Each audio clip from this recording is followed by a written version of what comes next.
Are professional sports in America dying? Welcome back to the podcast, y'all. This is the Session Podcast. And if you like what you see, don't forget to subscribe and, show your boy some love. Today, man, we are talking about a few different things. But the topics I definitely got to touch on are professional sports in America dying? Because it almost feels like it's dead. It almost feels like the NFL, the NBA, NHL, it doesn't MLB, all of them are either having a popularity issue, a money issue, or a player issue. And the reason why I bring this up is because the NBA is sounding like that new J. Cole album. It's falling off, y'all. It's falling off day by day. Every day there is a different issue.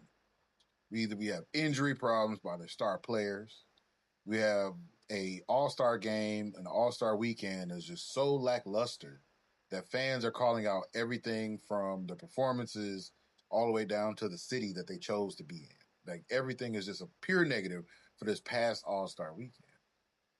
But then we also have poor attendance, videos showing open seats, no one trying to go check out the skills challenge, the dunk contest, or even game itself. Not to mention that we got more fights, which I mean, we all knew, eventually we get to this point because basketball itself is becoming such a fast-paced, run and gun, shoot while you can sport that the big guys they not getting any hands, they're not getting any touches. You have so many, it's a finite amount of players that are becoming stars that are getting all the looks. That now hey, it doesn't pay to be 6'10", 6'11", because if unless you're Wimby, unless you're a Giannis, you're not really gonna get the touches, which means you're not getting the endorsements, which means you're out there playing for your life. And not to mention that the game is just changing; it's in a flux. So the NBA has a lot of problems, a lot of issues. But to really hit the nail on the head, it's the tanking issues. The tanking issues have been the NBA's biggest problem. And from my perspective, I don't think they're going to find a way to get out of this. It's not going to be so easy. It's not going to be, hey, we're just going to, find a way to find people and promote different things. Like I just don't see it because they've been tanking forever. This is just a strategy that the NBA uses, and teams have found ways around different rules and regulations and fines. Yeah, fine. Utah Jazz $500,000, Indiana Pacers $100,000. Utah Jazz just were taking the whole starting lineup out of the fourth quarter, not putting them back in, calling no timeouts, just running the clock out, losing games. Right? Call it poor management, call it poor coaching, but it's a circle. They played the game. They played the game according to the rules. And don't get me wrong, I don't like it. I'm not a fan of it, but I understand it. And I believe these are some concepts that have been discussed to curb tanking, but let's just read them all. First round draft picks can be protected only for top four or top 14 plus selections. Lottery odds freeze at the trade deadline or a later date, which I mean, I guess, because then that still gives you months to where you have to play without, I guess, effectively deciding your position. So maybe that might help. No longer allowing a team to pick the top four in consecutive years or after consecutive bottom three finishes. I don't know. That's kind of discrimination. Don't know if you're going to be able to do that, depending on city, depending on team, depending on finances. Who knows if that'll work? Teams cannot pick in the top four the year after making the conference finals. Oh, okay. So if you had a good team, you can't pick in the top four. I guess that'll affect you. But how does that affect tanking? I guess I don't know. Lottery odds allocated based on 2-year records. Lottery extends to include all playing teams. Flatten odds for all lottery teams. Okay, I guess. Which again, I don't see how any of this is necessarily going to curb people from tanking, considering you still have the apron, you still have the money issues that come with the reason sometimes why people tank, so that they can get good picks and they can draft people and keep them on a lower contract. instead of having to go out and get free agents and spend, 100,000, 200,000, I mean, 200 million, $100 million. So, yeah, I don't know. We'll see. Moving along. NBA had an issue with this dunk contest. Not only were, I guess it was super lackluster, but you also just didn't really have a lot of star power. There weren't any stars, I guess, in the building really. There, in which they even found themselves trying to blame LeBron James for, I guess, not being in a dunk contest over the years or whatever. Like, why are you bringing up this 41-year-old man's name? Is ridiculous. But that was kind of one of the things that they tried to throw out there. But like, what I don't get is the young guy was a McClellan, whatever. They didn't let him in it, right? Even though he won the dunk contest prior to, it just seems like they don't understand how to operate it, and they really just don't want anybody to big brother them. They really want it to be all about NBA and all that, but it's like the NBA guys have told you for years they don't want to do this. It's just not something that they really want to do. The team doesn't want them to do it. Just like the guy who did it this year, Jason Richardson's son. He did it and failed, almost hurt himself. That is one of the prime reasons they don't want to participate. But just like the NBA has always done, they don't listen to their players. They don't listen to their fans. They do what they want to do. And until they do, we're going to always get this product. But listening to Gilbert Arenas' channel, and let's just look at, kind of what he kind of had to say about the situation. Well, let's talk about Dame a little bit. Gil, you're let's talk about the dunk contest and why the dunk contest is not popular. But I have a question though. So all the dunkers that they like around these YouTube dudes, right? It's a today's society is a popularity contest. A lot of things is driven off of that. They have these guys and going around the country, the world, doing dunk competitions. People there to see dunks. I know the names have carried the dunk contest. I understand that. But if people want to see dunks, if people want to be efficient in that, go have one NBA guy work with one of them, and they put on the dunk contest. Have an NBA guy work with one of them dunkers. You advertise it. You get to vote on who you think go win. Make it a whole spectacle. And because them dudes are creative. So if Jace Richardson, like, just say if Jace Richardson would have worked, he would have worked with Mac McClung, right? Matt teach him them dunks. They both. So I just think it's to make it more exciting, to give something to it, to still have NBA guys in it. Have them work with one of them dunkers. Because them dudes are. Which makes so much sense. If you don't want Mac McCullough in it because of your ego in the NBA, you guys want all the glory. How about you just have, though, Matt McCullough? He can coach one, the little scorpion guy, Brandon, whatever. He can coach another. Like, it's so many ways to incorporate entertainment from another entity into the NBA, and everybody to still be able to win,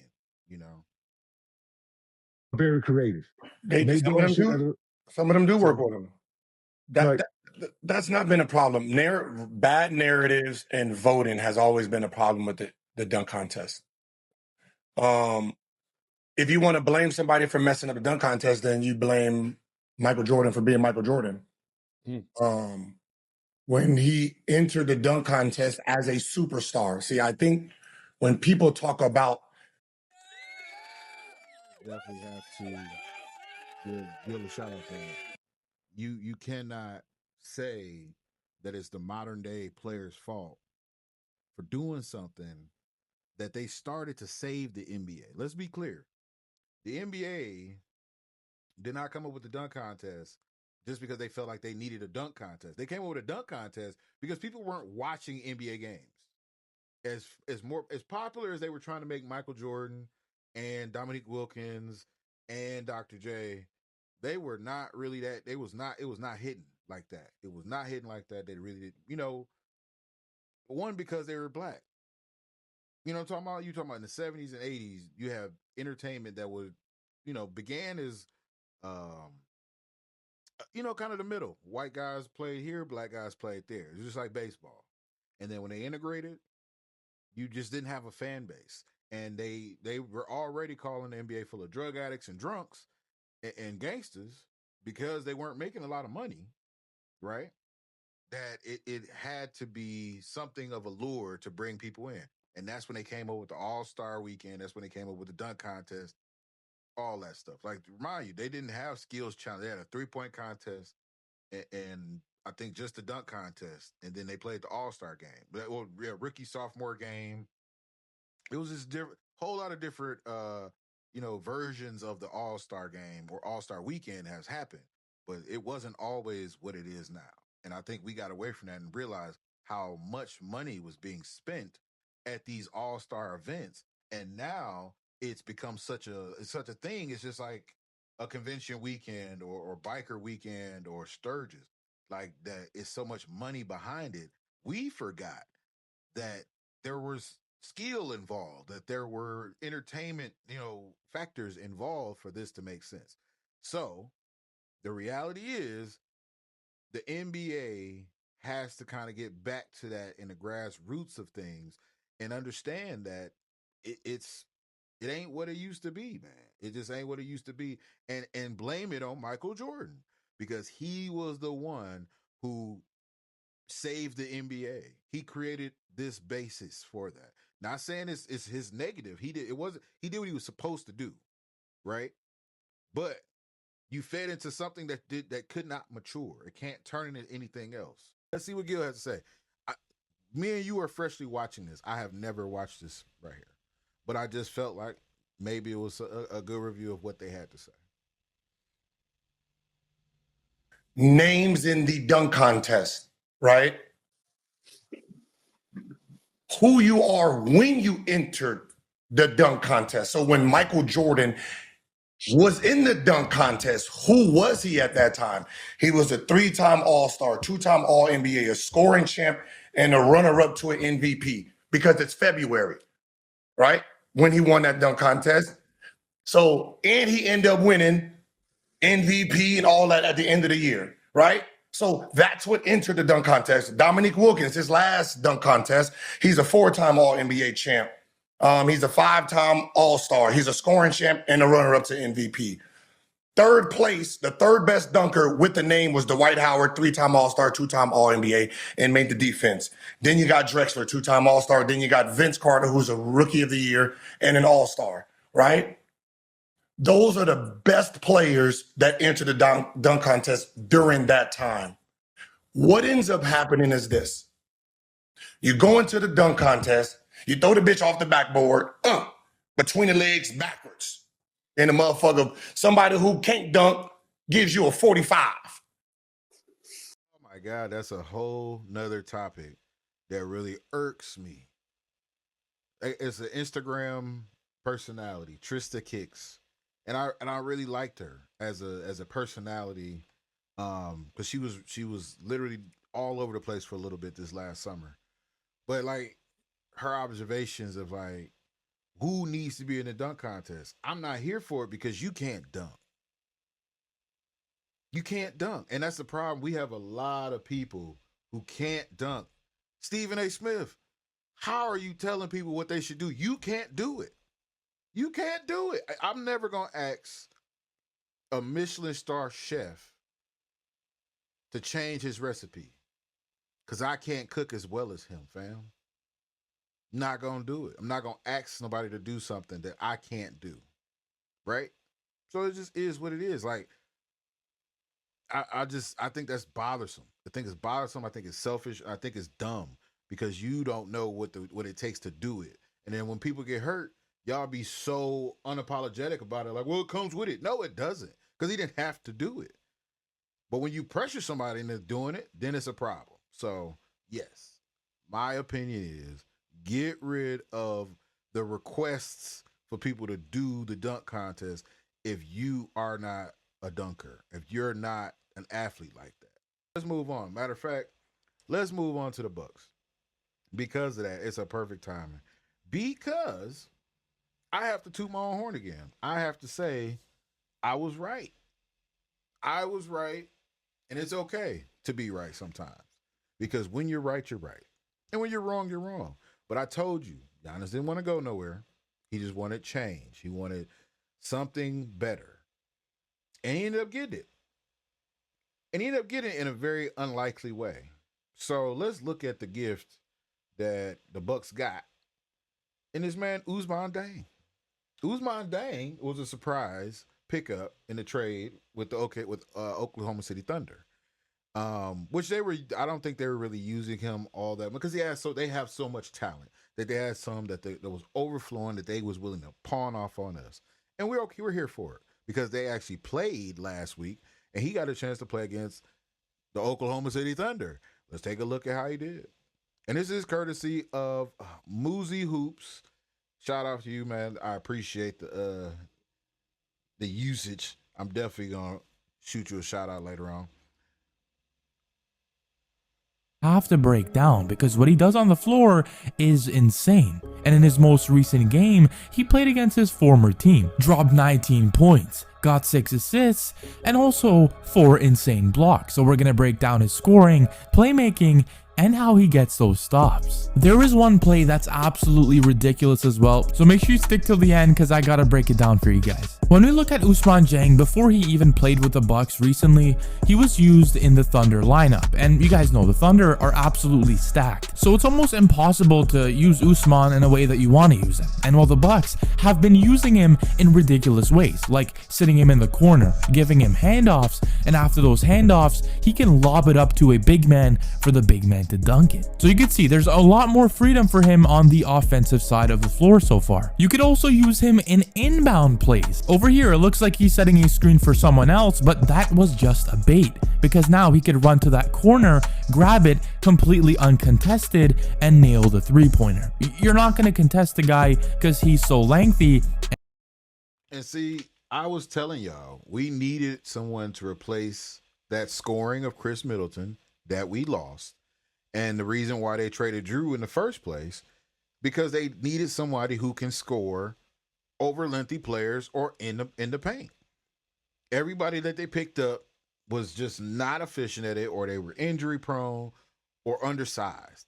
So now, hopefully, along with the Cam Thomas pickup, this will be our punching power that the Bucks need when Giannis is either in the game and not really trying to be the sole point provider, but also when he's out of the game, you have young legs able to take over the mantle of scoring and operating the offense. Because that's the problem with the NBA. They've gotten so addicted to shooting that shot creation kind of got left behind because it's just been screens and shooting, fast-paced running gun or just shooting.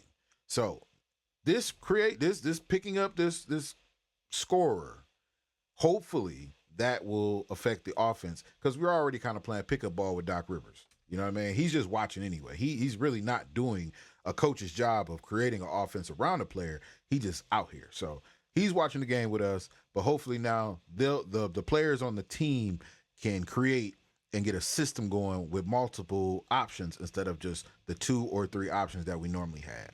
He can also shoot. And there's also people saying that he's either 6'9" or he's 6'10". Either way, he's tall as heck. And if he could shoot shots like this for the Bucks and space out the floor while being lengthy on defense, which I'll show you guys, it's ridiculous. And since he could shoot the ball when you swing it out to him, instead of taking that 3, he could drive inside, causing defenses to collapse, and then kicking it to the corner to Bobby Portis for a wide open 3. It's so refreshing seeing young players use their three-point gravity to their advantage. He's also good when he's running the ball down the floor. And some people look out of control, but he looks like he's actually in control. He grabs a rebound over here, sprints it down, and the most important thing is how he could slow down using that Euro step, but when he's on that left leg, really focus and hit a very difficult shot. That's not a lot of shot you see rookies make, let's be real. You've seen his offense, now we have to talk about his defense, because the plays he makes on that end is even more crazy. Because over here, he could have Kenrich Williams coming at him, but what he does is that he backpedals and then uses his length to rip the ball before he goes up and he just grabs that for another possession. The Bucks have been needing a player that could play defense and at the same time space out the floor and shoot the three. And I think that is something that he will provide to this team in. That is some true athleticism. See, and something that we've been needing for a very long time, because I really feel like that has been the issue that the Bucks have not been able to address. It's how they're going to be able to shut down longer teams with length and quickness, and without it having to be solely on Giannis's legs. Because if that's been our issue, the issue is we can't keep Giannis healthy because he has to do so much on offense and defense. Now, if you have young guys with young legs who are able to spread the floor, but also stop the ball movement or get steals or be able to shut down the hole from penetration, hey, that helps. Pause. That really helps in the long run. But let's see. Anywho, but yeah, that right there is hopefully going to be the gift that keeps on giving for the Milwaukee Bucks. And again, we gotta see really if these sports entities can just last, because I don't know, especially with how things have been going. We already had an issue with officiating. We had an issue with sports betting. We had an issue with a lot of things going on, and I just don't know if they can hold on with fans, with sponsors, with businesses, really just not being interested. Just not really finding a benefit for it like they used to. But anywho, that is my... Wait, do it again. But anywho, thank you again for joining me for another episode of The Session. If you haven't, don't forget to like and subscribe. Check us out again. We got more coming. Peace.